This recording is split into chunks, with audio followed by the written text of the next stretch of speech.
Beneath the shroud of night, the mountains and valleys stood starkly visible, illuminated by an eerie glow.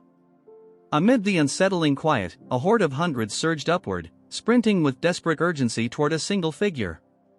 All eyes fixed on one man, the heavenly demon. Suspended between earth and sky, radiating a power so vast it bent the very air around him, the heavenly demon observed the frenzied masses charging toward him, their weapons glinting with grim intent. "Is blood and terror truly all you seek?" His voice echoed, calm yet laced with disdain. The attackers lunged as one, a tidal wave of rage and steel, but the heavenly demon, unmoving, raised a single hand, palm outward. A mere moment passed, and then, with devastating ease, the countless lives converging on him were obliterated in a single, crushing blow. Without stepping from his place, the demon reduced the ground to a sanguine ruin, the moon above taking on a crimson hue as if reflecting the carnage below. To shield himself from the cascading blood, he conjured a shimmering barrier, his voice dripping with contempt. "So weak, so pitiful, is this the best you can muster?" A vortex of energy spiraled to life in his palms, a manifestation of his overwhelming strength. As the survivors rallied, launching what they believed to be their final, desperate assault, the heavenly demon dismissed them with a devastating sweep, leaving a storm of blood in his wake. "Behold," he declared, his voice carrying over the battlefield, "the true might of the soul-augmenting demonic art." The earth itself seemed to shudder under his immense power, the distant onlookers frozen in dread as the valleys below bore witness to his wrath. Suddenly, the ground split open, and a colossal, ghastly hand emerged, leveling everything in its reach as it surged toward the few remaining soldiers. Many fled in terror, while others stood paralyzed, unable to defy their fear. The hand descended with merciless finality, crushing all beneath it, leaving the battlefield littered with mangled corpses and shattered earth. Among the carnage, a half-crushed soldier whispered in despair, "It's truly hopeless." As the monstrous hand retreated, it left behind a grim tableau of bodies and rubble. The pile of corpses, gripped by the hand, radiated an ominous energy that floated skyward, while the heavenly demon stood amidst the blood-soaked desolation. He gazed silently at the destruction he had wrought, his expression shifting to a dark, self-satisfied smirk. Were they the last of the so-called heavenly demon challengers? He mused aloud. For a moment, the stillness was absolute, a silence broken only by the faint drip of blood. "Perhaps peace is an impossibility for me," he reflected, his voice tinged with weary acceptance. Then, without warning, the heavenly demon doubled over, clutching his chest as a wave of excruciating pain racked his body.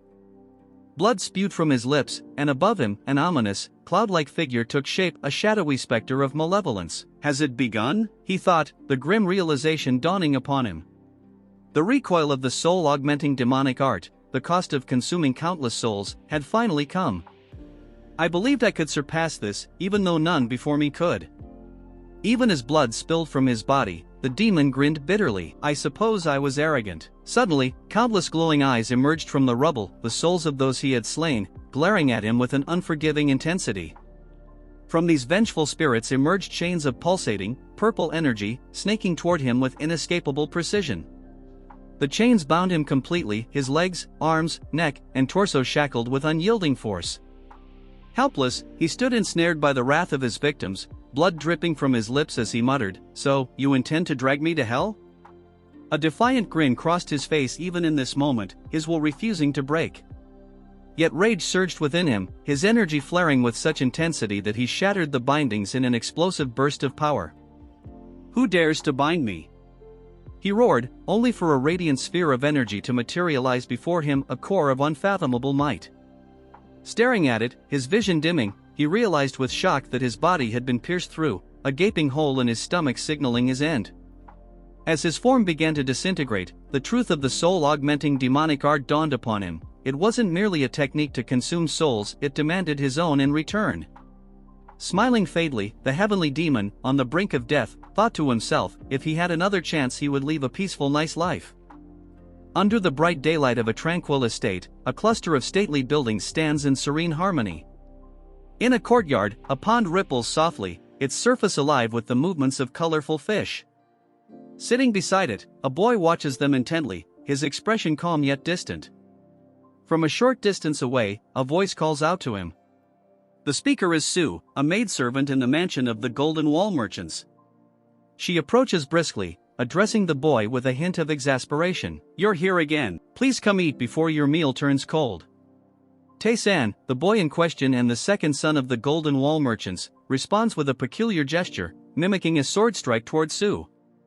Startled, she frowns and scolds him, "You've been acting strangely for days now. Go to your room." As Sue's frustrated words hang in the air, Taesan looks at his hand, his thoughts laced with bitterness. To think I can't even sever that slender neck. What a pitiful, fragile body. His gaze shifts to the pond, where his reflection reveals not just his current visage but a faint glimpse of his past, the face of the heavenly demon. I can't get used to this appearance. It looks so delicate, almost feminine, he muses. Nearby, a table is laden with a tempting array of dishes, their aromas tantalizing. Aching from head to toe, Taesan attempts to lift a spoonful of rice but finds even that task a challenge. This body is worse than useless, he mutters under his breath. Sue, gently pouring him tea, reassures him with optimism. "Don't say that. You'll recover soon. I've heard an exceptional physician is coming this time." Taesan, unimpressed, replies coldly, "What can some unknown doctor possibly achieve?" Her persistence undeterred, Sue urges him to adopt a more positive outlook, though Taesan offers no reply, merely listening in silence. Nearly 10 days have passed since Taesan awakened in this frail, skeletal body. The sprawling estate of the Golden Wall merchants is his new reality, and his identity is now tied to the son of one of the most powerful merchant groups in Wuhan. When Taesan first woke, he could barely comprehend his surroundings. Sitting up weakly in bed, clutching his head, the memories of his former life as the heavenly demon came flooding back. A servant's voice had broken the haze, asking, "Sir, are you awake?" The boy whose body he now inhabited was utterly helpless, unable to dress himself or even eat without assistance. Though his face was unervingly beautiful, his physical state was grim. Worse still, his meridians were severed, leaving him on the brink of death. "Even in a second life, I awaken in a body fated to die," he thought bitterly. Determined to survive, Taesan resolved to use the soul-augmenting demonic art to temporarily reconnect his meridians, reinforcing them gradually until they healed. But this plan posed a critical dilemma. He needed souls to fuel the technique. In his previous life, as the heavenly demon, obtaining souls had been simple, kill and claim. However, doing so now would bring the same disastrous consequences that led to his demise. As he sat in quiet contemplation, watching Sue sweep the courtyard, a faint smile touched his lips. "I won't squander this second chance," he vowed. The realization he had made in his final moments as the heavenly demon offered hope. If used differently, the soul-augmenting demonic art could reach heights no demon before him had ever achieved. Interrupting his thoughts, Taesan called out to Sue, her name catching her off guard. She turned to him, surprised. "I want to go out today," he announced, his tone resolute. "Really?" she asked, astonished but willing. "Where would you like to go? I'll take you anywhere." Taesan's response was as unexpected as his decision to leave. "To a courtesan's house," he declared, leaving Sue momentarily speechless. In the gentle afternoon light, Sue, the servant girl, cheerfully remarked, "Oh, a courtesan's house. That's wonderful." Her enthusiasm was short-lived as realization dawned on her, her face turning a deep shade of crimson. "A courtesan's house?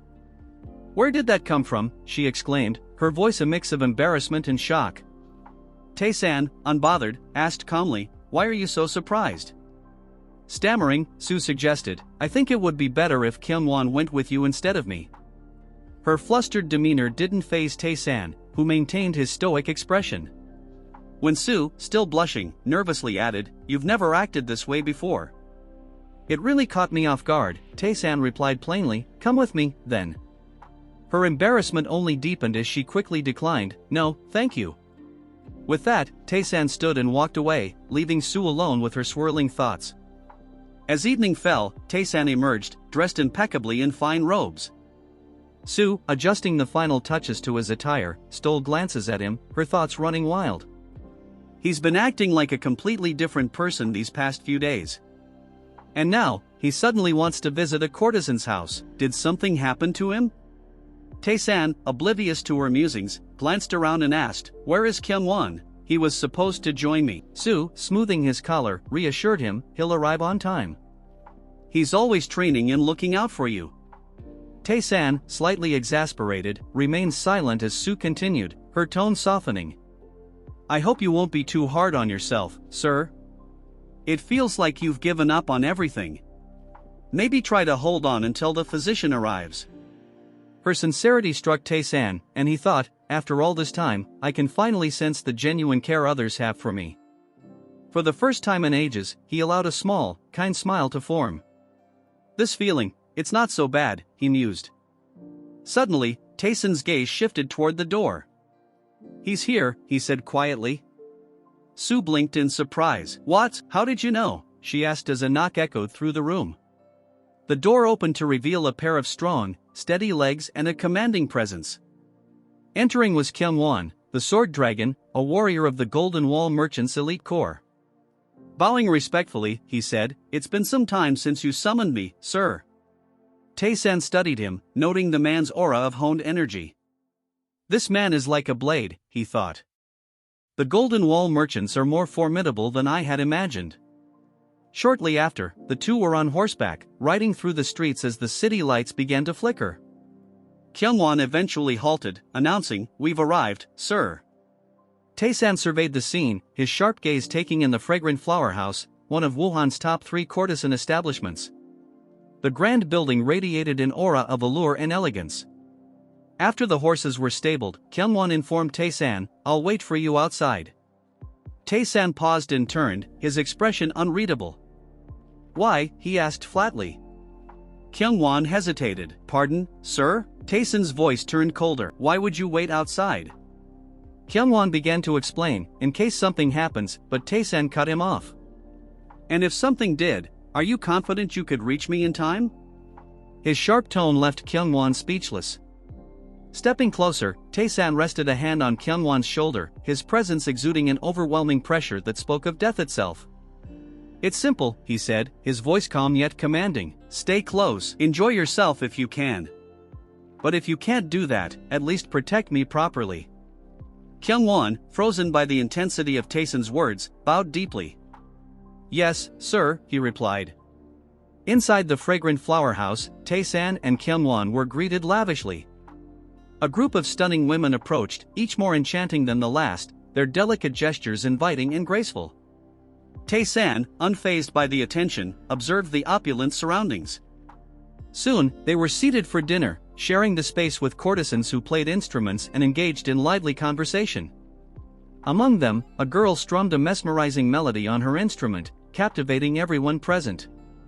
As Taesan sipped his drink, he glanced around and asked casually, Where's Kyungwon? A courtesan leaned in and replied, He's at the staircase, blocking the way. He doesn't seem willing to join us.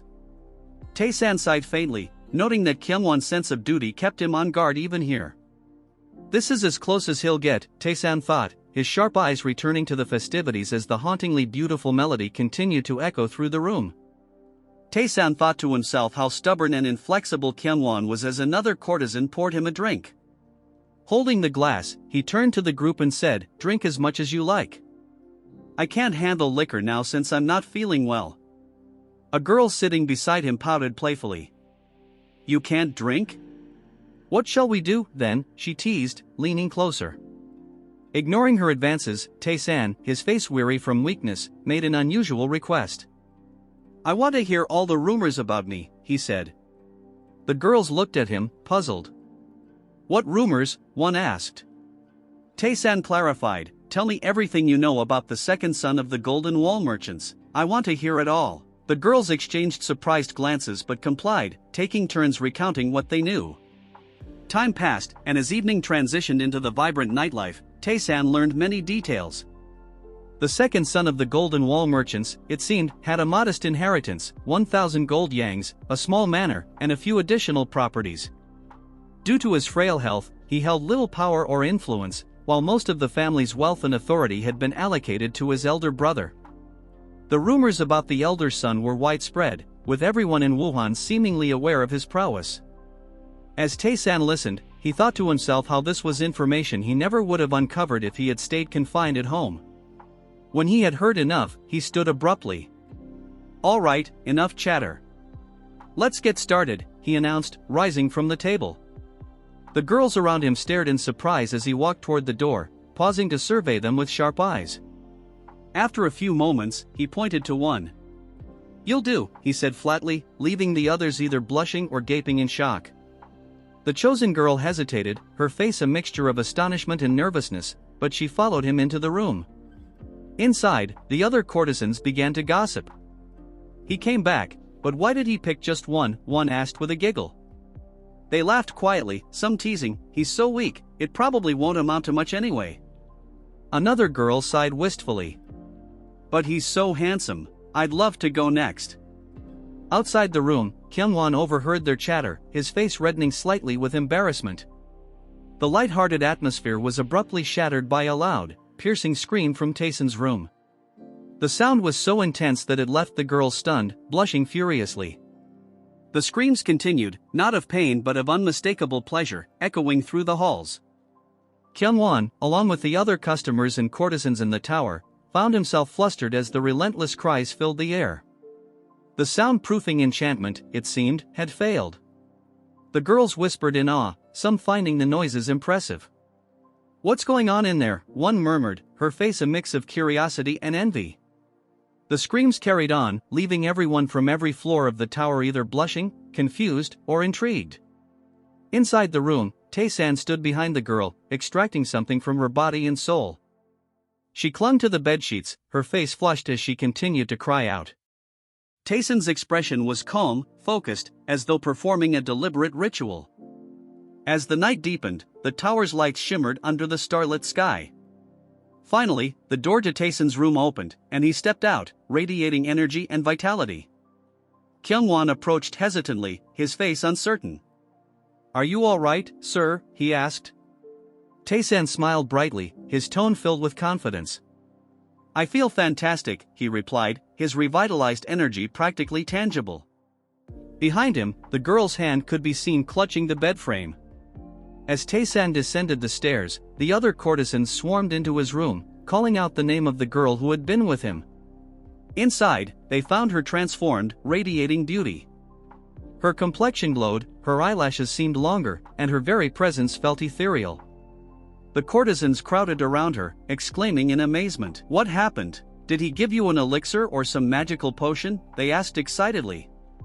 The girl, her voice dazed yet serene, replied, "I can't remember clearly. But, my entire body feels light, as if I've been reborn." Her radiant beauty left the others speechless, their faces a mix of envy and awe as the mysterious energy of the night lingered in the air. Morning had arrived at the Golden Wall Merchant Estate, Taesan's home.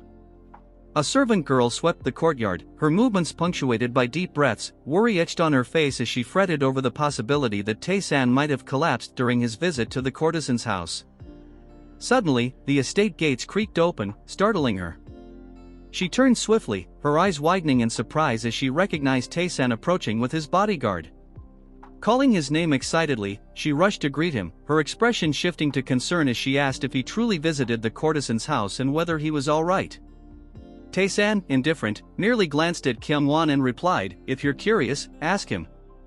Kyungwon's face flushed with embarrassment as he coughed awkwardly, attempting to mask his discomfort.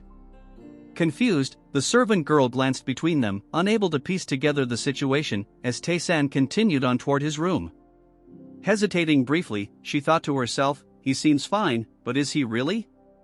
Inside Taesan's room, an extraordinary sight unfolded. Wisps of energy, shimmering purplish and bluish hues, radiated throughout the space, emanating from his desk, chair, and even the air itself.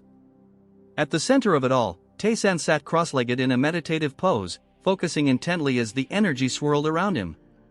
Over time, he opened his eyes, breaking his concentration to examine his arm, which was enveloped in purple energy interlaced with green lines. Reflecting inwardly, he acknowledged that he had managed to connect only a single small meridian. The realization struck him, his knowledge of the soul-augmenting demonic arts from his previous life was incomplete. He recalled the devastating side effects of absorbing souls through force, the accumulation of unstable energy that would eventually destroy his body, as it had before. The essence of the art, he understood now, lay in purifying the chaotic thoughts within living souls and absorbing only their refined energy. This pure essence, drawn from those with strong, deeply rooted emotions, was the most potent form of soul energy. Night descended once again, and the fragrant flower house glowed with its signature aura of allure. The return of Taesan, now a daily occurrence for 10 days straight, sparked a flurry of gossip among the courtesans. Many had doubted he would come back so soon, given his supposed frailty. "Are you sure it's not just a rumor?" some questioned, while others giggled excitedly. "He's not only the son of a reputable family but also incredibly handsome. Spending one night with him makes you prettier. I wonder when it will be my turn." Faces blushed as they whispered about him, calling him a man among men. Taesan entered the tower like a king returning to his domain, surrounded by the most beautiful women and shadowed by his loyal bodyguard. As they walked, a few jealous eyes watched from the corners, displeased with his presence. Someone remarked mockingly, "Looking good again today. Have you already chosen your companion?" The voice belonged to the madam of the house, who observed Taesan with a mix of intrigue and annoyance. Internally, she grumbled, "This man is here again." Her assistants murmured suggestions to reinforce the soundproofing enchantments, but the madam dismissed them with a sigh. "We've tried multiple times, it never works. Every time he comes, all the courtesans flock to him, and the enchantments fail. Our customers are unhappy, he's become our biggest problem." The madam's thoughts grew darker as she speculated aloud. "Isn't it odd? Someone supposedly on the brink of death is suddenly behaving like this. And why does he come here instead of the courtesan house owned by the Golden Wall merchants?" One of her subordinates, Phantom Shadow, offered to investigate the Golden Wall merchants, but she refused. "They're the most powerful merchants in Wuhan. If we act recklessly, it could lead to disaster. Just keep an eye on him, discreetly. I need to know what's happening in that room." Meanwhile, Taesan, flanked by radiant courtesans, surveyed their energy with sharp precision. To him, their auras glowed vividly, pulsing with potential. Halting abruptly, he pondered to himself, "Tonight, I'll take on a new challenge." Determined, he stepped forward, his path set amidst a sea of beauty and intrigue. He asked the attendant to gather all the women, stating that he wanted to see each one of them. The most sought-after courtesans were lined up at the front, and the servant confidently remarked, "These are the most popular ones here. Surely, the others won't catch your interest." But Taesan scanned the room intently, his gaze finally drawn to a dark and ominous energy emanating from a corner. Ignoring the murmurs of confusion from the others, he approached the source, a dull-looking girl enveloped by a foreboding aura. "I'll decide who catches my eye," Taesan declared firmly. The popular girls watched in disbelief, thinking, "Why is he going there? Is someone like her really in the fragrant flower house?" As Taesan stood before the girl, he asked her name. She replied softly, "I am Dan Young." Taesan smiled, declaring, "You're all I need tonight." Taesan, unfazed by their reactions, led Dan Young to his room, with Kyungwon trailing behind. As they approached the door, Taesan paused, his sharp senses detecting something amiss. He smiled faintly and muttered, "Look at these lunatics." Suddenly, he called for his bodyguard, who quickly stepped forward. Taesan borrowed Kyungwon's sword, unsheathing it with a swift motion before hurling it at the ceiling with immense force. The blade embedded itself halfway into the roof, and blood began dripping from the steel, confirming it had struck something or someone. Kyungwon's expression turned grave as he realized, an assassin. Taesan, disappointed by the situation, remarked, "Still alive? Looks like I'm not as precise as I thought." Blood trickled onto the floor as Dan Young trembled in fear, her face pale and her body rigid. Taesan reassured Kyungwon, "Handle the rest for me. I have something more important to address." Kyungwon nodded, and Taesan turned to the frightened Dan Young with a sinister smirk. "Prepare yourself. Tonight, I'm going to absorb every ounce of your soul's energy." Meanwhile, across town, at Yun Manor, a woman sat reading at a grand table with her bodyguard nearby. The guard mentioned that Taesan had been spotted at the courtesan's house yet again. The woman, Taesan's fiancée, Yun, inquired with curiosity, "What do people call Taesan these days?" After some hesitation, Kyungwon replied, "They're calling him the Night King of the Fragrant Flower House, renowned for his unparalleled potency." The words made Yun snap her book shut in frustration. Tears welled in her eyes as she exclaimed, "Take me there immediately." I need to meet him. The next morning, Taesan emerged from his room, exuding an intense, radiant energy. His bodyguard bowed and informed him that it was time to return home. Kyungwon hesitated as he observed Taesan, now emanating an otherworldly aura. When Taesan asked about the assassin, Kyungwon replied that he had imprisoned the intruder. Good, Taesan remarked before adding, I need rest. Let's head back. As they walked beneath the pink cherry blossoms in the courtyard, Kyungwon reflected on the profound changes in Taesan. Is this really the same young master I once knew? His energy, his demeanor, everything has changed. He's sharp, skilled, and exudes a confidence I've never seen before. Taesan, now deep in thought, mused over his progress. He had successfully connected one of his core meridians, significantly improving his physical state and senses. Though he still had 6 core meridians left to open, the transformation was undeniable. For the first time, he felt satisfaction from such a minor achievement, something he never appreciated in his previous life. Smiling faintly, he thought, I've changed far more than I realized. His contemplation was interrupted when he sensed something ahead. Raising his gaze, he saw a stunning woman approaching, his fiancée, Yun, accompanied by her bodyguard. Taesan noticed a woman who had been staring at him ever since she arrived. Curious, he asked, who is that woman? Why has she been watching me so intently?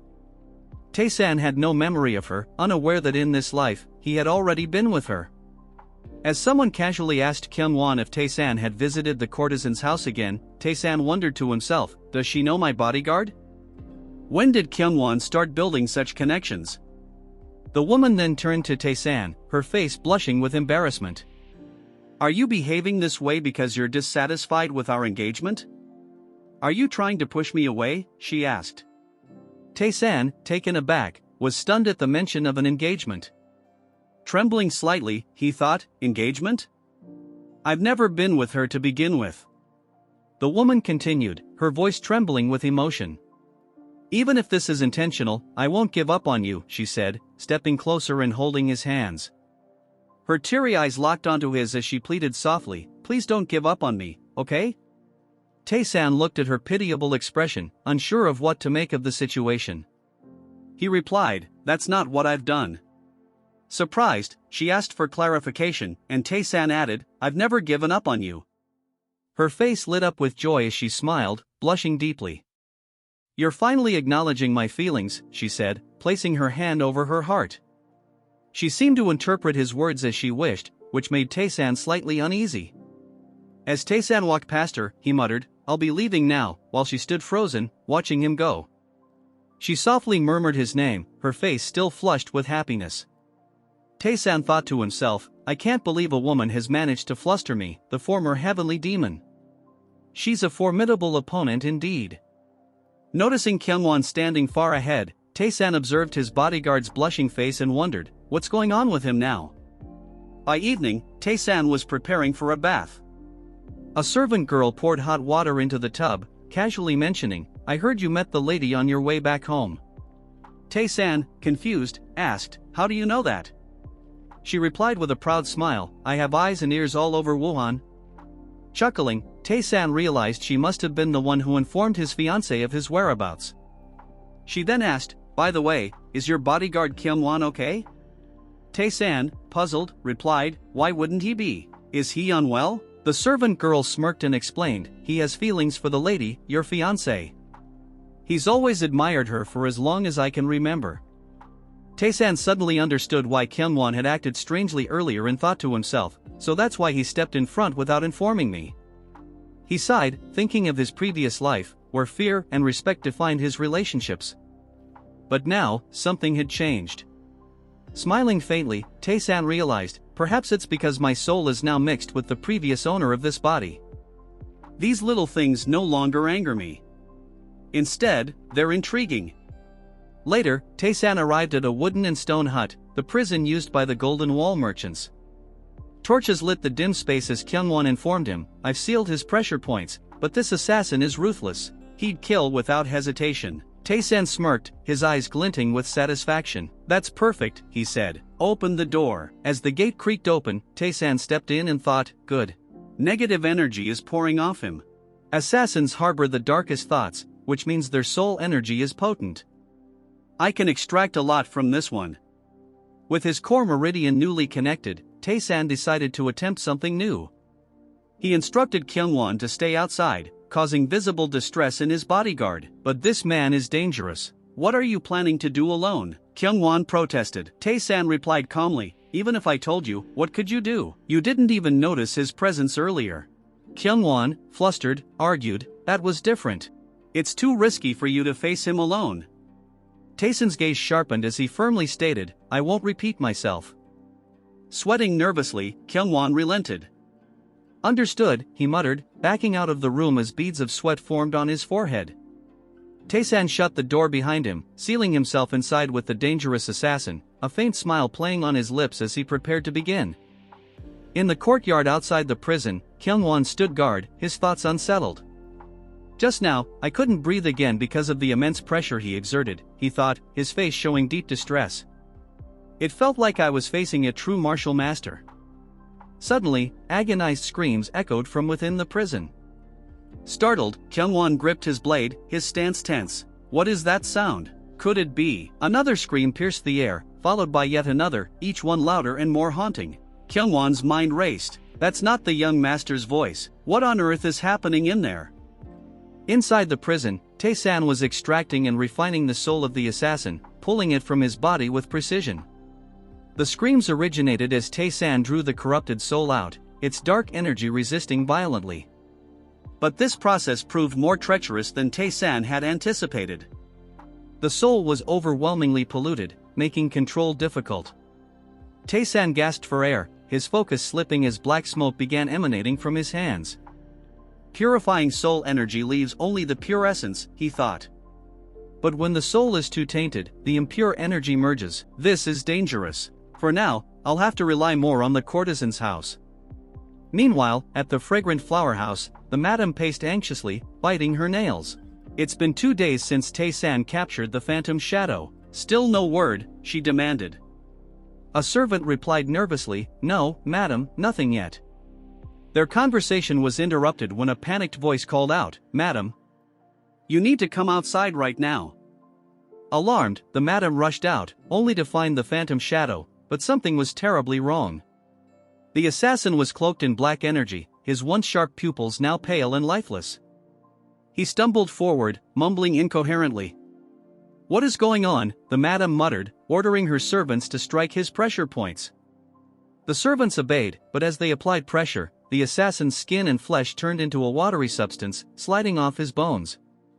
Their horrified expressions mirrored the madam's as they whispered in disbelief, What is this? Before them stood nothing but a skeleton, surrounded by a puddle of flesh. Furious, the madam declared, the second young master of the Golden Wall merchants. Is this your idea of a game? Her anger simmered as she turned to her servants. Where is Dan Young right now? She demanded, referring to the plain-looking girl whose soul Taesan had previously extracted. The servant hesitated before replying, She's being prepared to send to the Crimson Dragon sect leader. The madam's expression darkened. No, she commanded. Cancel her visit. We'll send her to Taesan instead. Shocked, the servant protested, but if the Crimson Dragon sect finds out, they'll destroy everything. That man is merciless. The madam simply replied coldly, I'm aware. That's why I said to cancel it. The fragrant flower house will send a gift to Taesan. The narrative shifted back to the fragrant flower house, where rumors about Taesan began spreading like wildfire. Whispers claimed that spending a night with him could transform a woman's beauty, making her appear reborn. Some even believed Taesan was a deity who had reversed his aging, while others accused him of practicing dark sorcery. Initially dismissed as baseless gossip, the rumors gained credibility as more women confirmed their transformations. Among them was the woman whose soul Taesan had once refined.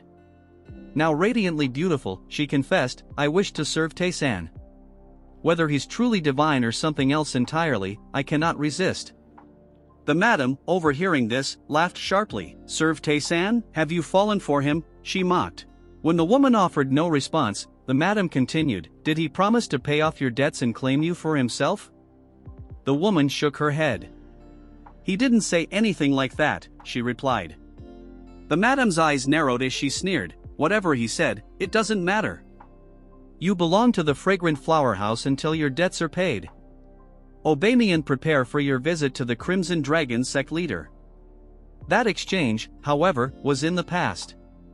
Returning to the present, the same woman now stood outside the Golden Wall merchant's mansion, Taesan's home. Her heart pounded as she clutched her chest. I was supposed to be sent to the Crimson Dragon sect, but instead, I ended up here. Is this my fate? She wondered. Despite her nervousness, she resolved to meet him. What if he finds me filthy? Even so, I want to see him again, she thought. Her mind made up, she approached the ominous aura emanating from Taesan's room. Inside, Taesan sat cross-legged, deep in meditation. His body radiated intense soul energy as he worked to connect his meridians. A soft green light glowed around him, his unwavering focus evident in his closed eyes. Taesan's transformation was ongoing, the room filled with a powerful, foreboding energy as he continued his efforts. Taesan, still in his meditative stance, suddenly sensed something unusual. Opening his eyes with a composed expression, he focused intently in the direction of the disturbance. Before he could act further, a knock came at his door, followed by the voice of his servant girl. "Young master, you have a visitor," she announced. Surprised, Taesan instructed her to let the guest in. As the door opened, the beautiful Danong entered, her face a mixture of nervousness and anxiety. Taesan immediately recognized her and observed her subtle changes. With a pounding heart, Danong greeted him, pouring her emotions into her words.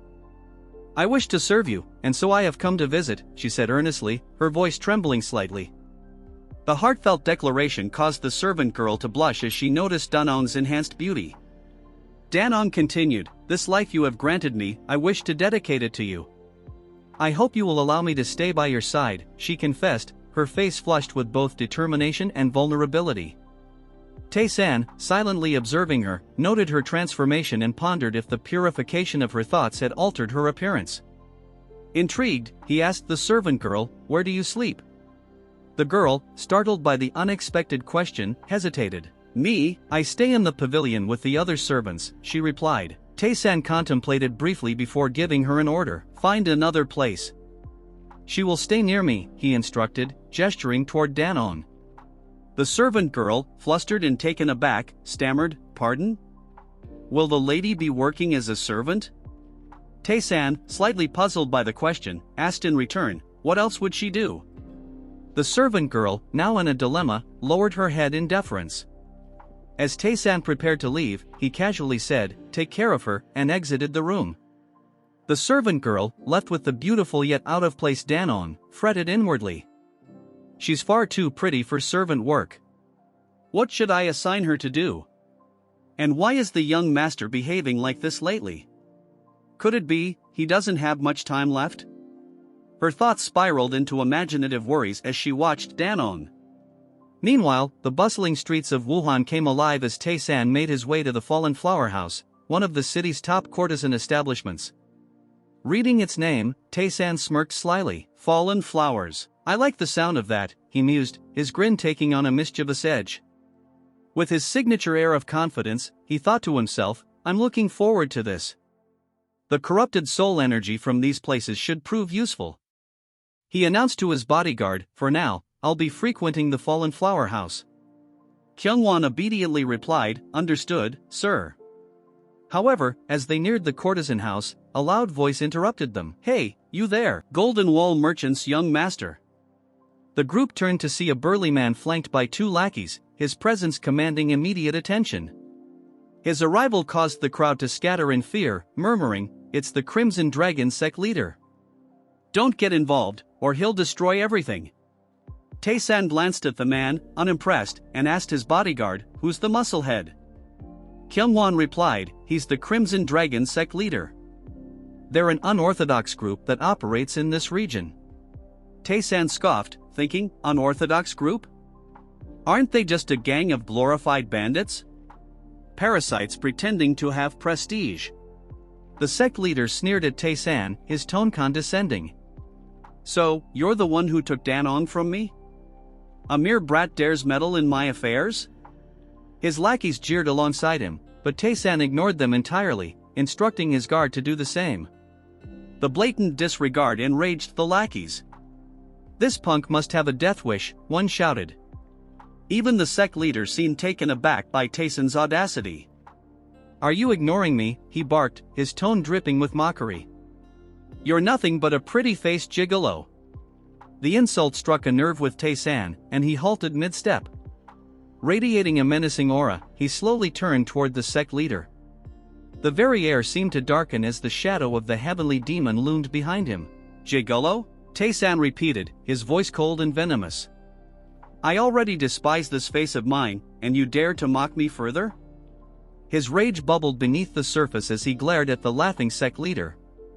The man, oblivious to the danger, continued his taunts. "What's the matter? Scared already?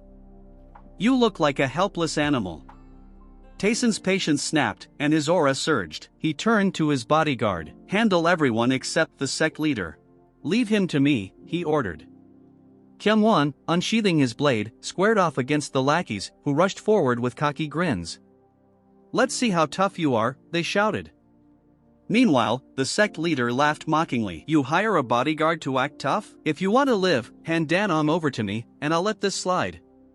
Taesan's gaze turned icy as he exhaled sharply. "Not a chance," he said, his tone cutting like a blade. His eyes bore into the sect leader. "You talk too much. Do you fight with that big mouth of yours?" The words struck a nerve, enraging the sect leader. The air around them grew tense as the confrontation reached its breaking point. "What did you just say, you little?" the Crimson Dragon sect leader growled, charging toward Taesan with his fist raised. "It seems you're eager to die today," he bellowed, vowing, "I'll ruin that gigolo-looking face of yours." As the man lunged, we see Kyungwon, Taesan's bodyguard, having already subdued the sect leader's lackeys. However, noticing the attack, Kyungwon panicked, his voice trembling as he shouted, "Sir, please get out of the way." Taesan, calm and unbothered, made a small, almost dismissive motion with his wrist. The simple gesture carried such immense force that the Crimson Dragon sect leader was blown back, his punch rendered entirely ineffective. Blood spilled from his mouth as he collapsed at Taesan's feet, stunned and defeated. Taesan had not even clenched a fist, he had used only the palm of his hand. Observing his opponent's demise, Taesan thought to himself, "I held back to ensure this frail body of mine could handle it. This body is truly pathetic." Kyungwon, shaken but alert, called out, "Are you all right, sir?" Taesan glanced at him, his expression neutral as he asked, "Have you finished off the rest?" Kyungwon, lowering his gaze, admitted, "No, sir. I didn't kill them." Taesan chuckled dryly. "You're too soft," he remarked, then commanded, "Finish them off and follow me." Sweating nervously, Kyungwon replied, "Yes, sir." Taesan continued, his tone firm.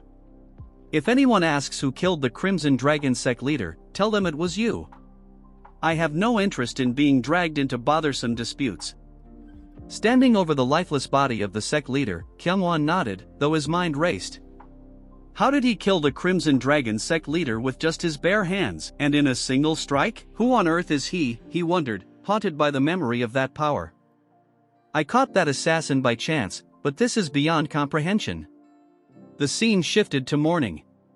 Taesan awoke, staring at his hand with a dissatisfied expression.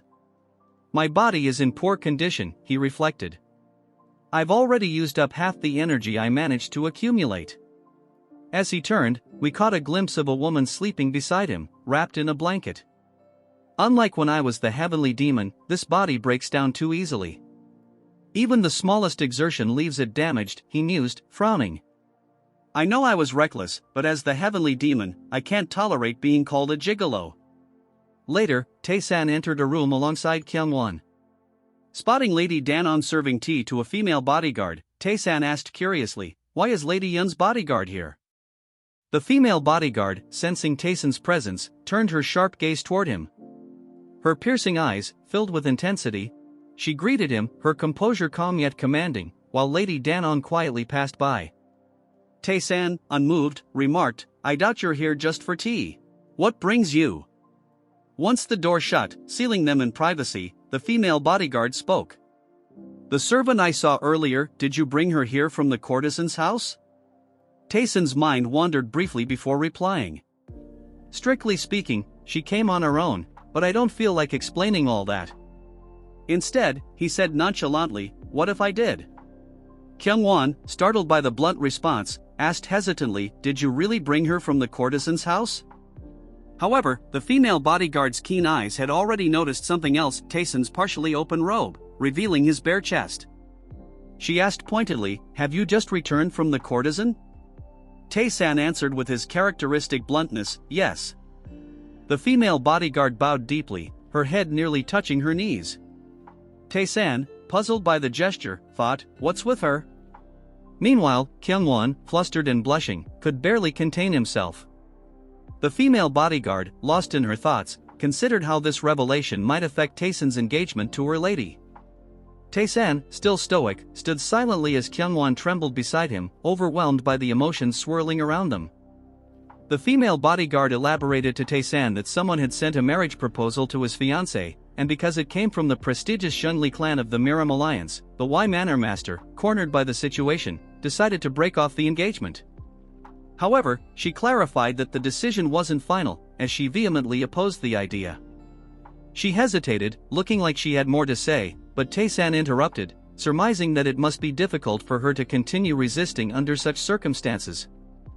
I doubt you're here just to inform me of this, he added, asking if the manor had sent her out of concern that the Zhengli clan might harm him. She confirmed this, explaining that Haren had specifically ordered her to protect him. As she began explaining more about the Zhengli clan, Taesan cut her off, calling them vile bastards.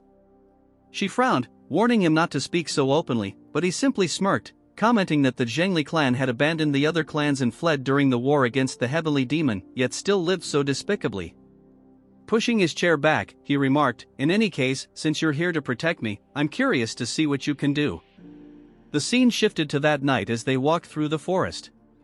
Taesan commented, almost to himself, that he had finally found someone worth challenging and that he might be able to connect the second meridian tonight. You trailed behind him, glaring at his back, while Kyungwon stole nervous glances at her, and Taesan, clearly annoyed, remarked, you don't have to follow me if you don't want to. You immediately replied, that's not it. This is the least I can do. Taesan shrugged. Do as you please, he said. Suddenly, Taesan stopped walking, causing Kyungwon and Yu to freeze in confusion. Kyungwon asked, what's wrong? Taesan glanced into the darkness and asked, how many are there? Kyungwon, puzzled, tried to sense the surroundings and soon noticed 3 figures hiding in the trees behind them. He quickly informed Taesan, who corrected him, no, there are 4. The one you missed must be pretty skilled. Moments later, 3 men jumped down to confront them, one of them saying, I guess an ambush won't work anymore. The 4th figure revealed himself and spoke with surprising politeness, demanding that the 3 of them come with him immediately. Taesan wondered why these unorthodox thugs were acting so courteous and smirked as he turned to Kyungwon. Let's guess how strong this guy is, he said. Kyungwon assessed the man, noting the faint scent of blood in his energy and concluding that he was no ordinary fighter, at least 3 levels above himself. Taesan grinned, nudging Kyungwon forward.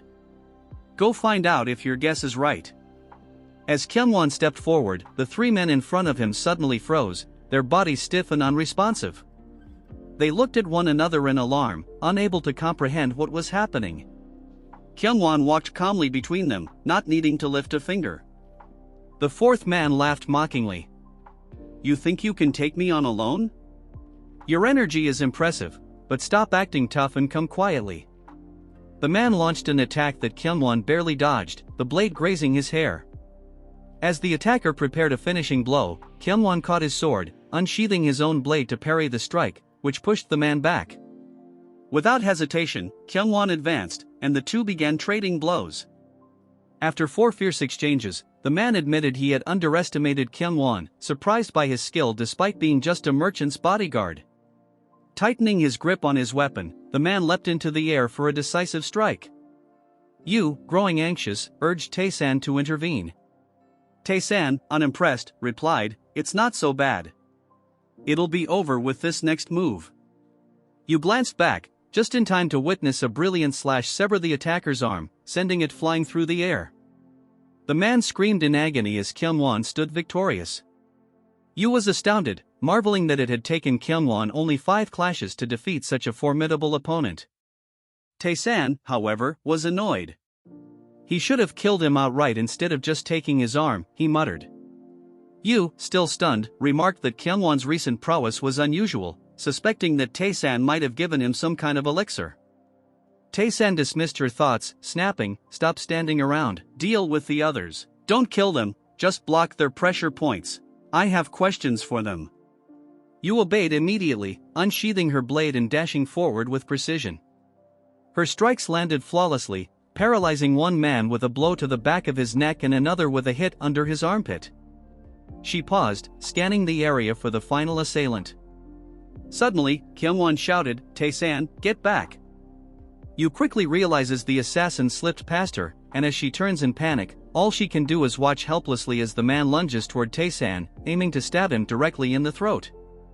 At the last moment, Kyungwon intervenes, grabbing the assassin's head and slamming him into the dirt. Taesan, startled, questions what Kyungwon is doing, then glances back to where Kyungwon had come from, deducing that he had chosen to save him instead of pursuing the escaping assassin. Taesan mutters that Kyungwon is far too soft. Kyungwon apologizes for letting the assassin get away, but Taesan, while initially critical, reflects and remarks that if he were still the heavenly demon, such a failure would have been unforgivable, and he would have killed Kyungwon on the spot. However, with a surprising smile, he sighs and tells Kyungwon to forget it, instructing him instead to gather the captured assassins in one place. Once the three subdued assassins are assembled, Taesan asks what they should do with them. As the men lie on the ground, Taesan suggests that killing them would be the simplest solution. One of the assassins immediately starts pleading for his life, promising to answer all of Taesan's questions.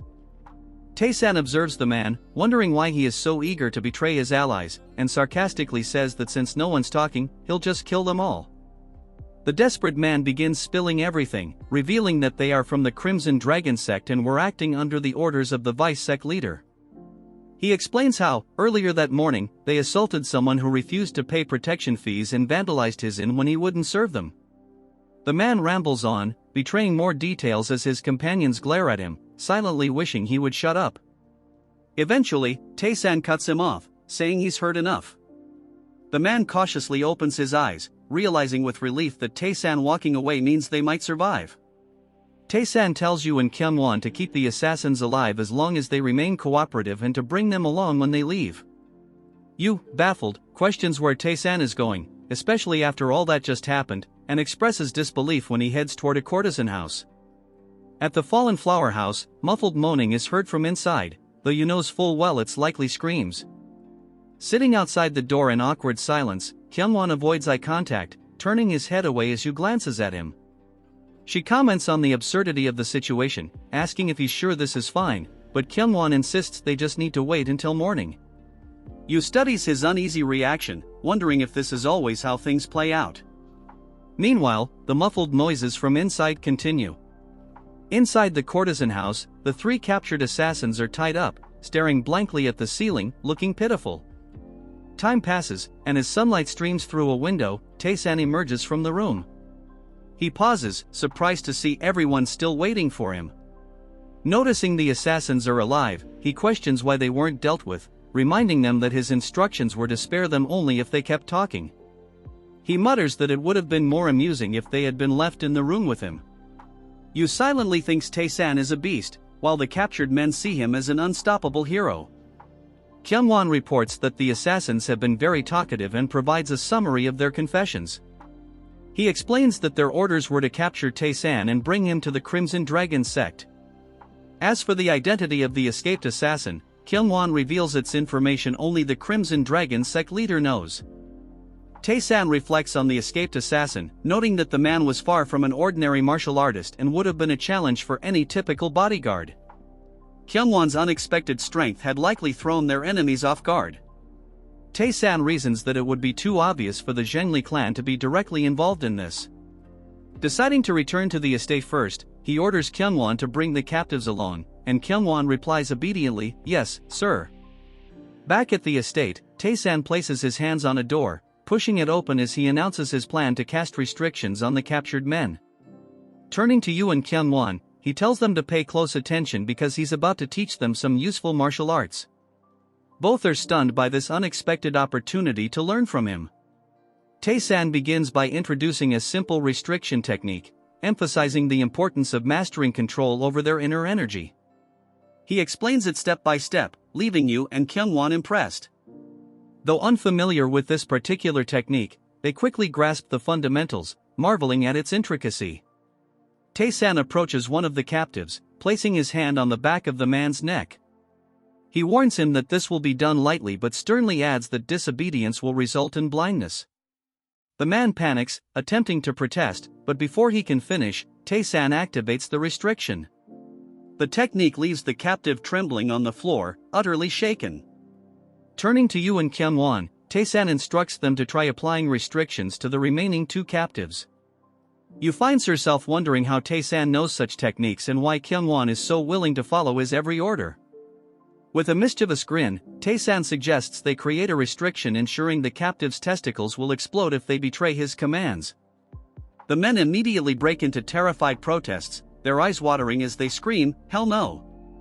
Yoo and Kyungwon watch the humorous scene unfold, with Yoo internally hoping the comic relief trio stays alive a while longer. At the same time, the scene shifts to a pavilion where a man named Won, Taesan's uncle, sits at a table reading a note. The message indicates that the fragrant flower house still hasn't acknowledged their involvement in recent events.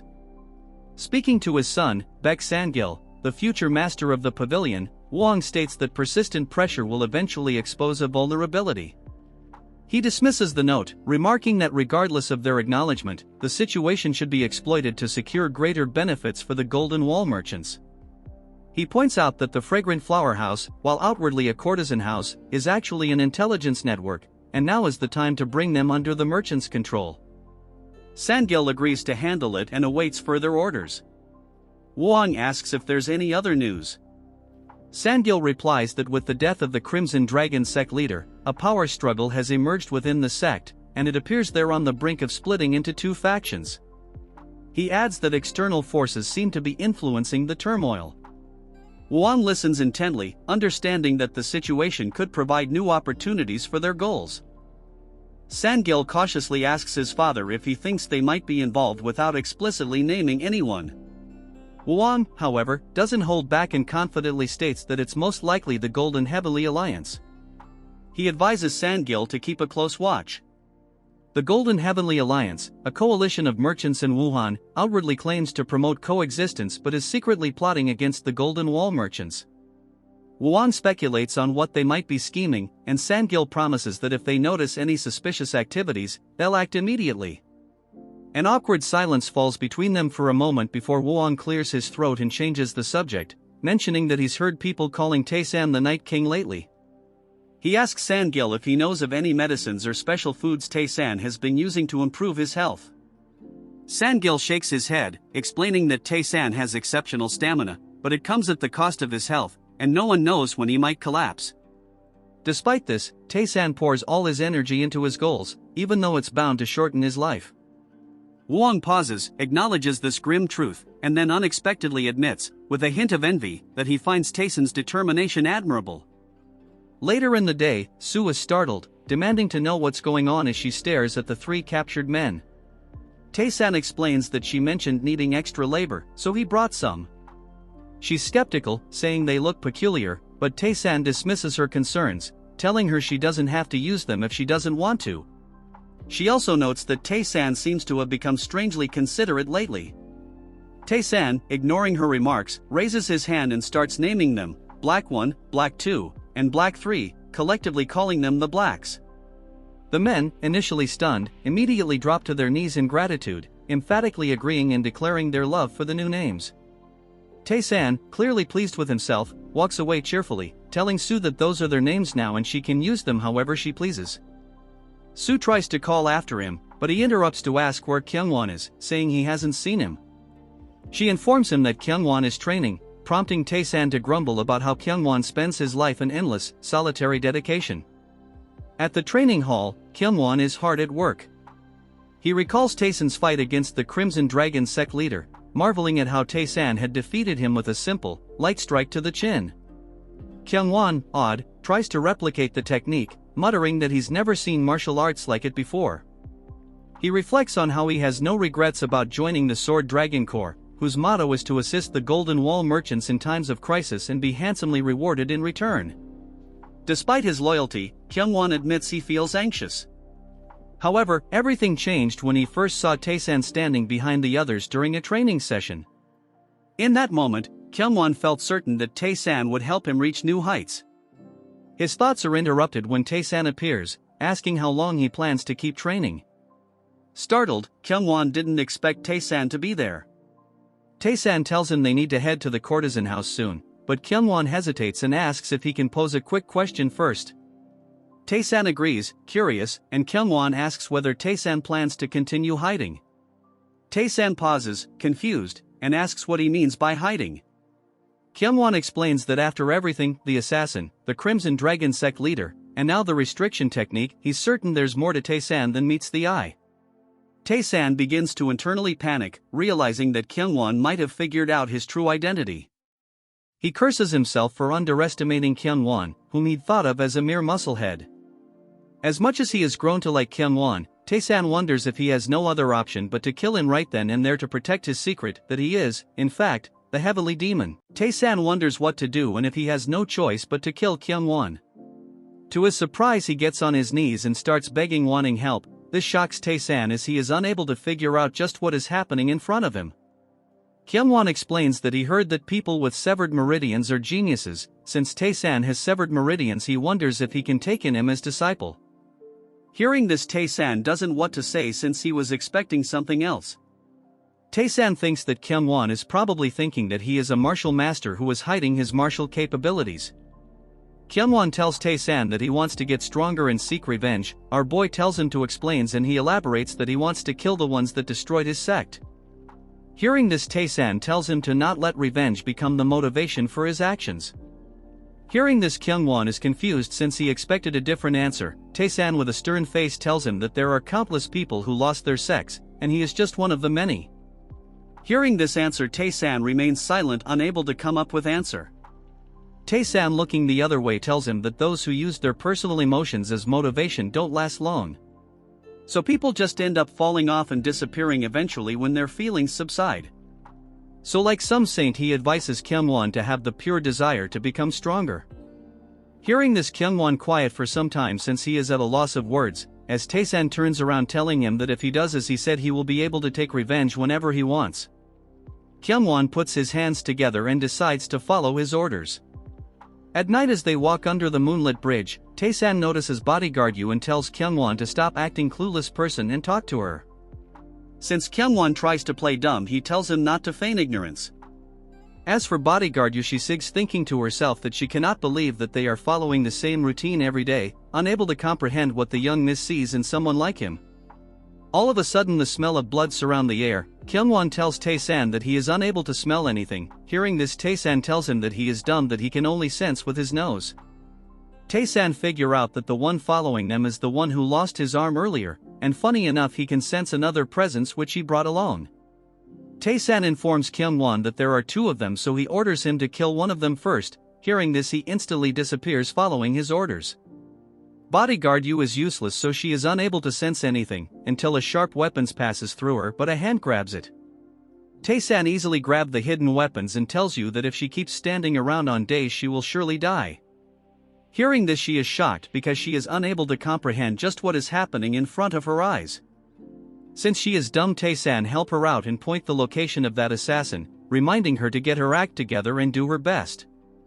Moving on to the cripple, he gets excited, ready to attack our boy. Bodyguard Yu managed to block his fierce attack. As she stares at him with intent, he tells her that she is weaker than the one she fought previously. Hearing this, she gets irritated and loses her calm, while she really is dumb. As she charged towards him like a barbarian, he set her into a trap as an explosion surrounds her.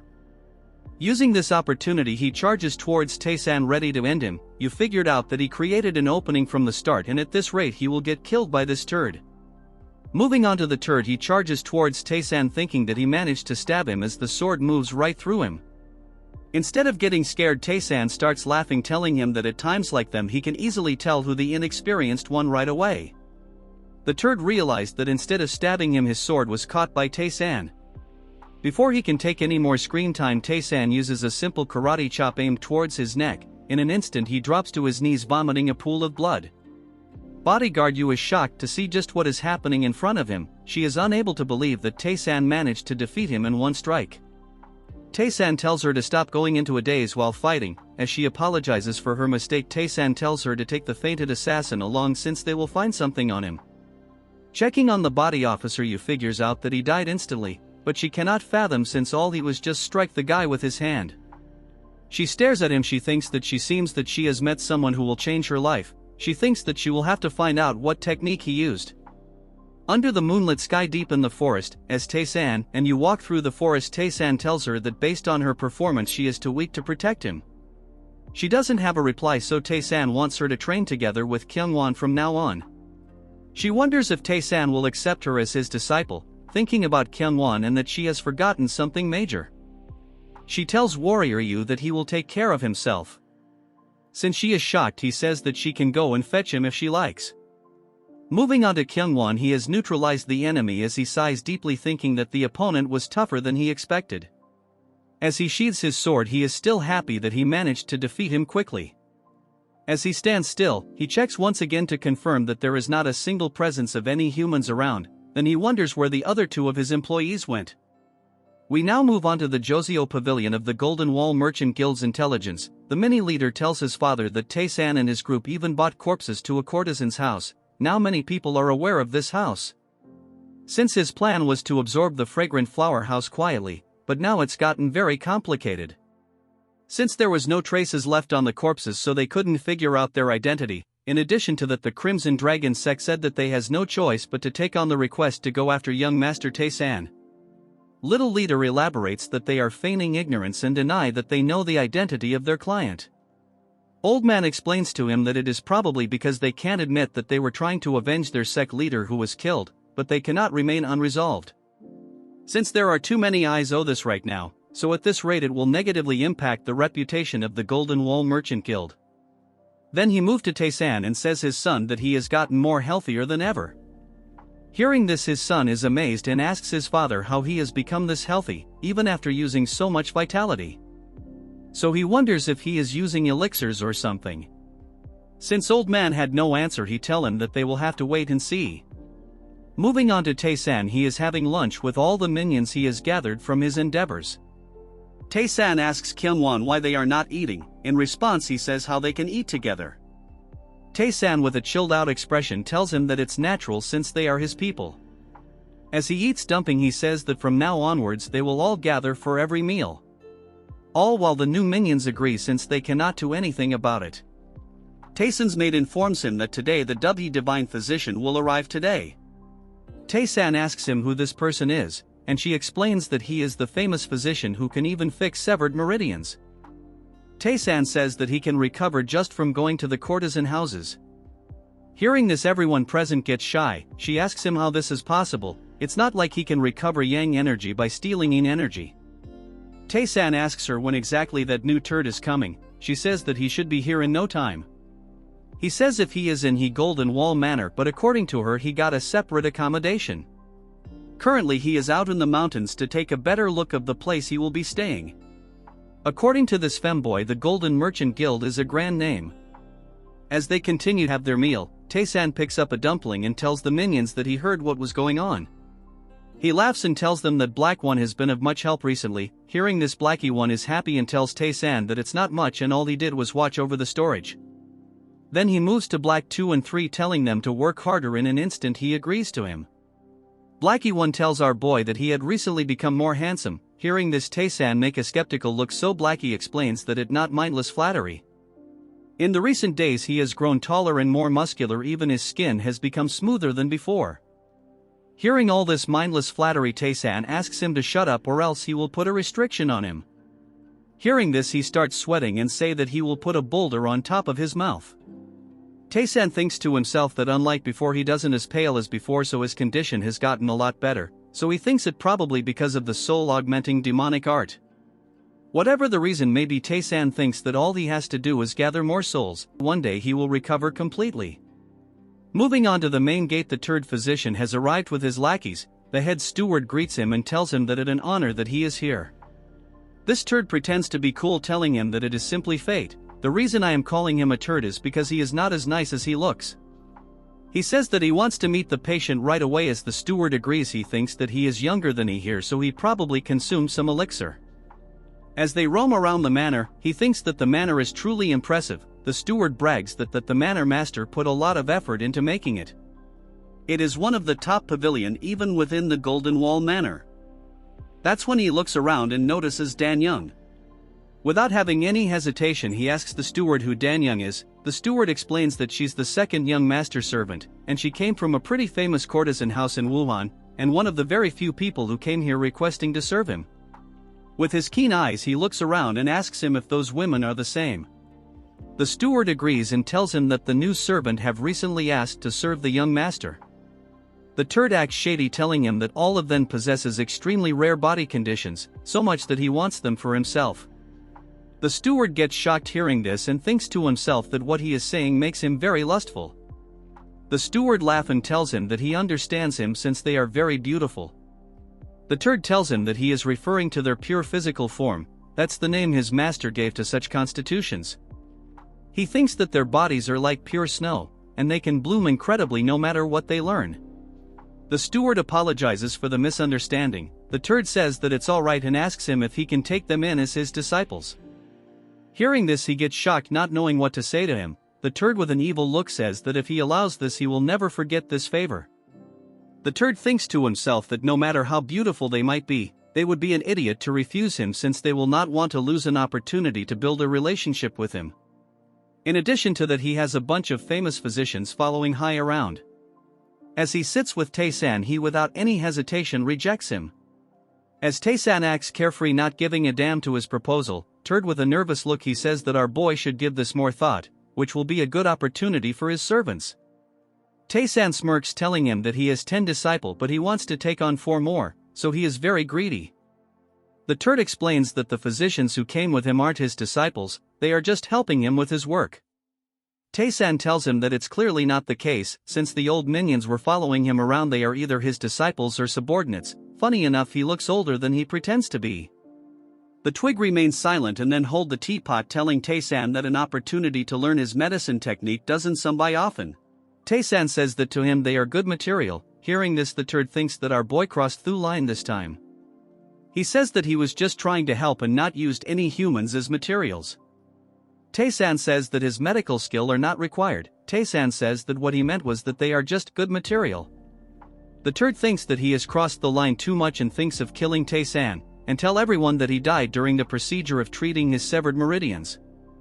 Before he could finish his dumb thoughts, a droplet of water aimed towards him at fast speed shock him. A strong attack rips the hat from his head, scaring him. Taesan says that with his trash martial art he is being too hopeful. Taesan thinks that killing him here would be ideal. The turd cannot believe what is happening, as Taesan is excluding an horrific killing intent. He had previously experienced such bloodlust before. Taesan says that he doesn't like that people summon try to take what belongs to him. So he holds his finger and tells turd that he wants to live a quiet life. The turd has turned into a retard, not knowing what to do. He dealt with this fear before, as Taesan tells him that he needs someone to handle his troublesome affairs. The turd starts shivering, thinking that he shouldn't have come here. In the evening, the steward is shocked to learn that the W physicians wants to work in the Golden Wall Manor. He says that all he needs to do is work for Master Taesan. The steward, bowing his head, says that it's a great decision and swear on the manor's name that they will not be disappointed by their offer. He says that it is fine since he trusts Taesan. Seeing this behavior from him, his minions don't know what is wrong with him. The turd wanted to live a free life for long, but now it's all messed up, because treating Taesan would take 2 months and require a few months with everything he has mobilized. The thing that shocked was not ordinary bloodlust, and the most fortunate thing is that he didn't wet his pants. Moving to Kyungwon, he asks Taesan if it is really alright. Not knowing what he is saying, our boy asks him what he means by this. Kyungwon elaborates that he has already placed restriction on all the 12 physician, but didn't do anything for the W divine physician. Taesan says he already did. Kyungwon, confused by it, unable to answer. Our boy explains that A would not be able to do it, so Kyungwon says why he ordered him to do it for the others. Taesan says that he is tiring for him to use his own strength. Kyungwon bows down, not speaking a single word while you creeps out from his behavior. Taesan says that they are not just some ordinary physicians. The turd joins them and Kyungwon asks him if he is coming along. The blabbering retard says that it's his duty to take care of Taesan at all times. Bodyguard Yu asks him if he is okay for someone as sick as him to be visiting the courtesan house every day, not only that he is busy throughout the night. Hearing all this, the turd is at a loss of word, unable to comprehend what he just heard. He asks Taesan to lend him his hand so he can check the condition of his body. Our body with a dissatisfied look tells HM to be quick. With a creepy smile he holds his hand thinking that he will now be able to check the condition of his body. He gets shocked because this doesn't make any sense. According to his analysis, Taesan should not be alive, asking him if he really is a living person. Displeased by the nonsensical rambling of the so-called physician, Taesan's face darkened with irritation. His expression grim, he exuded an air of menace that left Kyungwon and bodyguard Yu stunned. They couldn't believe the audacity of this man to speak so flippantly to someone like Taesan. In a tone laced with deadly intent, Taesan asked if the physician found it impressive that he was still alive after examining his pulse. The man, now serious, stated that he had never encountered severed meridians as severe as Taesan's. Even his lesser meridians were severed, which, by all accounts, meant he should be dead. Taesan turned to Kyungwon and mockingly asked what should be done about someone essentially calling him a zombie. Kyungwon, ever the simpleton, suggested blowing up the physician's balls, leaving you embarrassed and speechless. The physician, now visibly panicked, stammered that he was merely pointing out the dire condition of Taesan's body, advising immediate treatment to prevent things from worsening. Taesan's gaze hardened further as he asked if the man would bet his life on his diagnosis. The physician, startled but defiant, declared that while he couldn't wager his life, it was his duty to treat him. Kyungwon and Yu exchanged knowing glances, finding the physician's bravado utterly shameless. With a nervous demeanor, the man insisted his findings were accurate, although he admitted it was baffling how Taesan was still alive. Taesan, exuding a chilling authority, told him that if he wasn't willing to stake his life, he should either follow him quietly or leave. Reluctantly, the physician agreed to follow, all the while wondering how Taesan managed to function with such a damaged body. As they walked, the physician, ever the chatterbox, inquired how Taesan had heard of him. When Taesan revealed he didn't know who the man was, the physician smirked and called him a joker, speculating aloud whether Taesan was affiliated with a cult and if the Golden Wall Merchant Guild was a branch of it. Kyungwon and Yu listened in stunned silence as the physician's incessant blabber continued. Finally, Taesan, his patience worn thin, released a wave of killing intent and demanded to know what cult the man was babbling about. The sheer bloodlust in Taesan's voice sent shivers down the physician's spine as he realized the gravity of his foolishness. Frightened, he quickly decided it was best to retreat, with Kyungwon and Yu keeping a close eye on him. The following morning, at the physician's residence, he sat at a cluttered desk, books strewn around him. He reflected on the previous night, recalling the frenzy of a certain woman and the events that followed. While the courtesans he encountered weren't as elegant as the women of the Golden Wall Merchant Guild, their pure physical forms intrigued him. What shocked him even more was that Taesan had seemingly spent the entire night with them. The physician concluded that Taesan must possess a technique capable of transforming the body into a state of pure physical form, likely spending hours using this mysterious method. Despite his curiosity, he decided to focus on making a good impression on Taesan to glean more information. A maid interrupted his thoughts, informing him that Taesan was looking for him. Nervously, the physician followed her, wondering what Taesan could want this time. Seated across from Taesan, he felt distinctly uncomfortable. Taesan, his expression sharp, acknowledged the physician's medical skills. Sweating profusely but trying to maintain a confident front, the physician boasted about his expertise, claiming there were likely only 5 people in the world more skilled than him. Taesan sighed, unimpressed, lamenting that he hadn't secured the best healer in the world. The physician elaborated, conceding that even his skills paled in comparison to legends like the Poison Demon, the Healing Immortal, and the Needle Eccentric. Yu chimed in, asking if the demonic cult had any notable physicians among their ranks. The physician's tone turned serious as he explained that the demonic cult had 2 exceptional physicians, though one had vanished. Their disappearance became even more pronounced after the demonic cult isolated themselves using an enchantment of isolation, effectively cutting them off from the world. You confirmed that this enchantment couldn't be undone without a specific key. Taesan, silently listening, recognized the enchantment as the mystical heaven enchantment, the pinnacle of the demonic cult's magical techniques. He knew its activation required the death of the cult leader, while its dissolution required the emergence of a new leader. In his previous life, Taesan had ensured the deaths of all potential candidates for cult leadership, making it nearly impossible for the enchantment to be broken. Reflecting on this, he concluded that unless a new leader somehow emerged, the enchantment would remain in place. Shifting the conversation, Taesan asked if the physician could reattach severed limbs. The man, with a sly grin, confidently claimed he could reattach almost anything. While movement might not be perfect if something had been torn out, cleanly severed limbs could be reattached flawlessly. Taesan pressed him for specifics, and the physician proudly stated that he could reattach limbs in most organs, boasting that he could save anyone as long as they hadn't died instantly. Hearing this, Taesan remained stoic, quietly assessing the physician's worth. Taesan turned to his guards with a cold, commanding gaze and declared himself satisfied, instructing the physician, nicknamed Turd, to oversee their training. Turd, confused, hesitated, pointing out that while he had studied martial arts, his expertise lay in medicine. Taesan, a psychotic smirk playing on his lips, dismissed his concerns with chilling nonchalance, stating that as long as death wasn't instantaneous, it didn't matter. Turning to Kyungwon and Yu, he told them not to worry about losing limbs but warned against letting their heads get severed. Both guards were left stunned, struggling to grasp his meaning.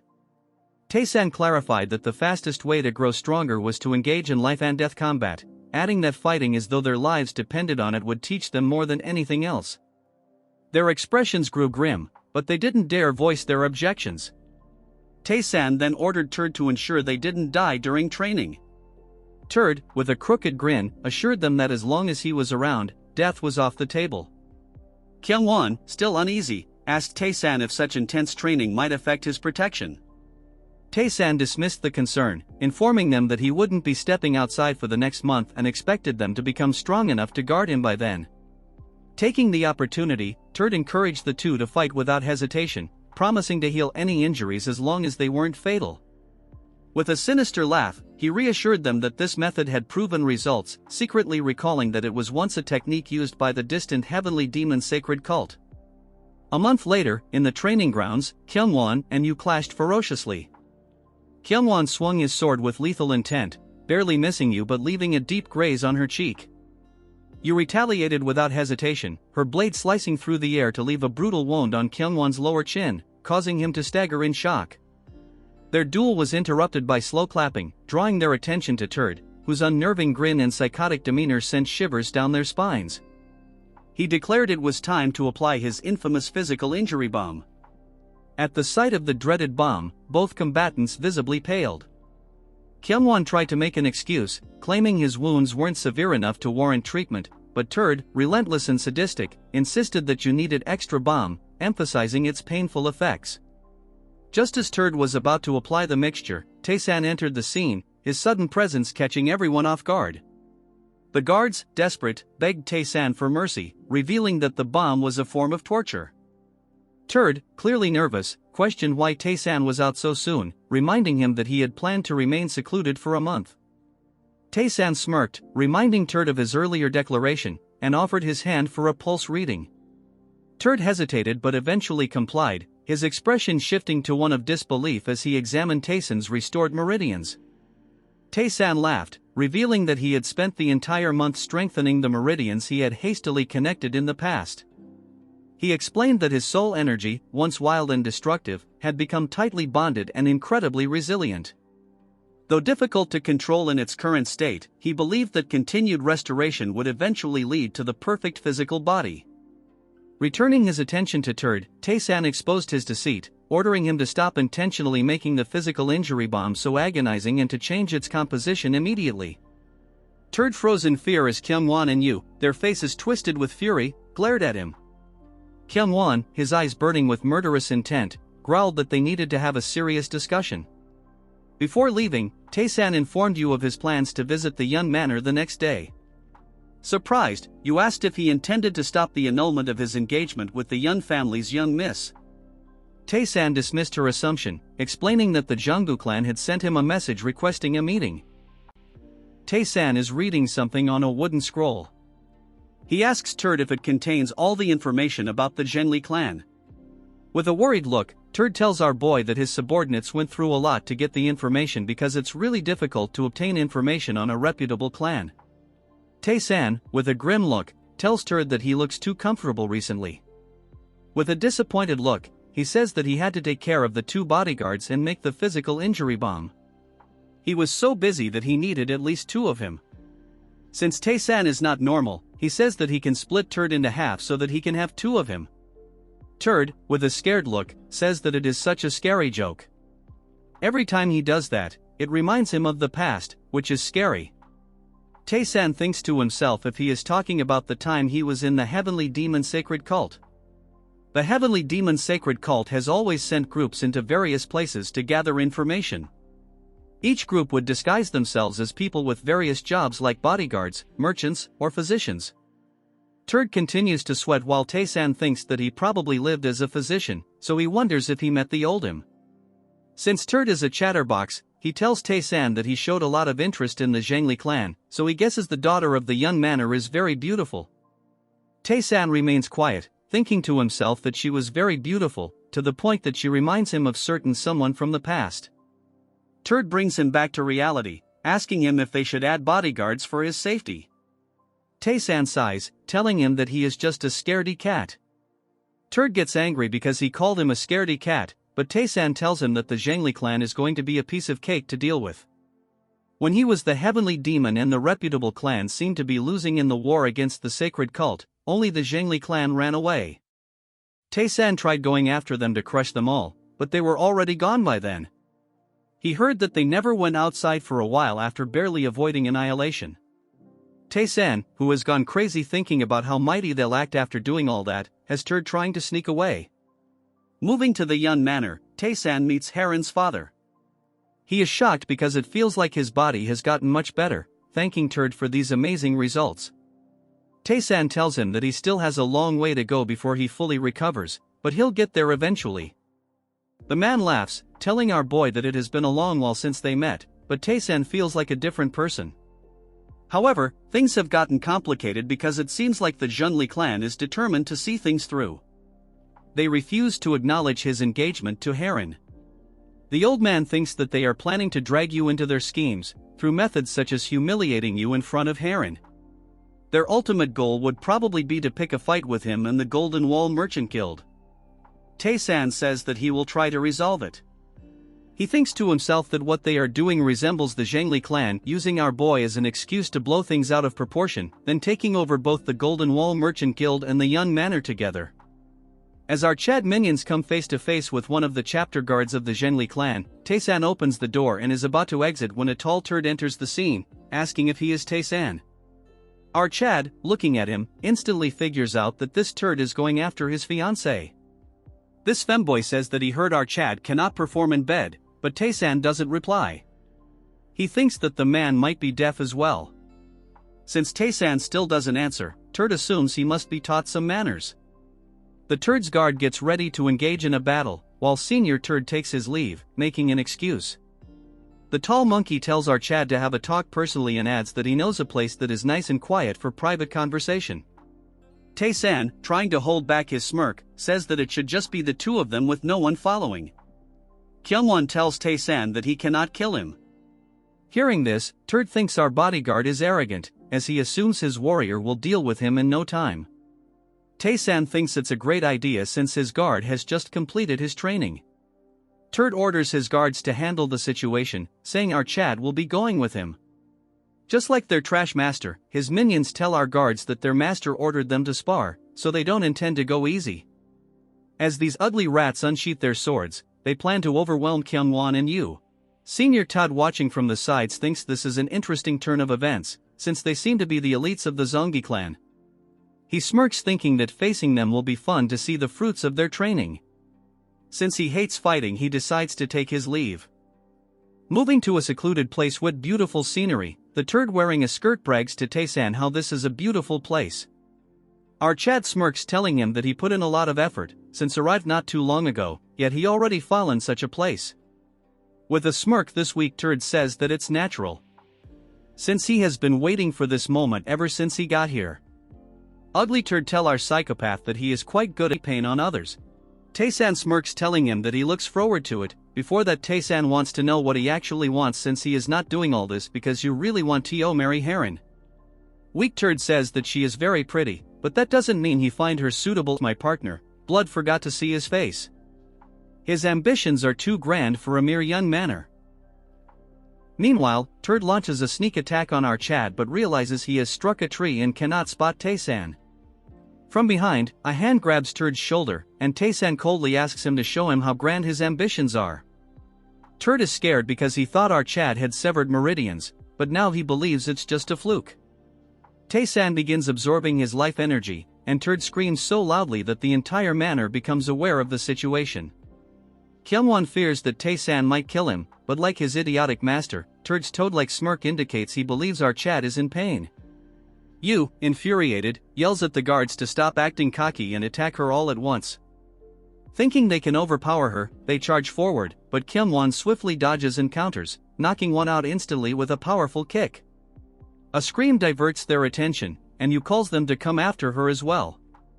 Both Kyungwon and Yu are determined not to let their Chad down and show him the fruits of their rigorous training. Meanwhile, Taesan, still draining Turd's energy, mockingly asks him where his confidence has gone. With a menacing look, he tells Turd that he will only extract half of his energy since he has decided not to kill him. By the end, Turd is left a quivering wreck, resembling a rotten cucumber. This concludes the story. Make sure to like and subscribe for another part.